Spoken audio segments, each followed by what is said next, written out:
কালিমা তয়্যিবা লা ইলাহা ইল্লাল্লাহু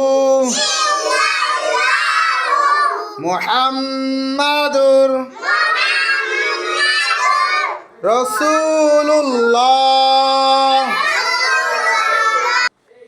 কালিমা তয়্যিবার অর্থ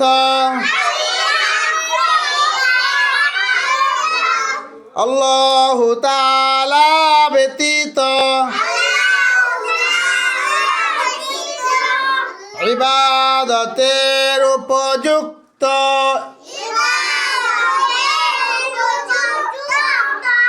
আর কোন মাবুদ নাই।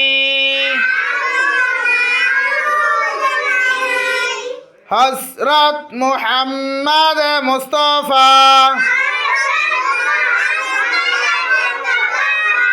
সাল্লাল্লাহু আলাইহি ওয়াসাল্লাম আল্লাহু তাআলার রাসূল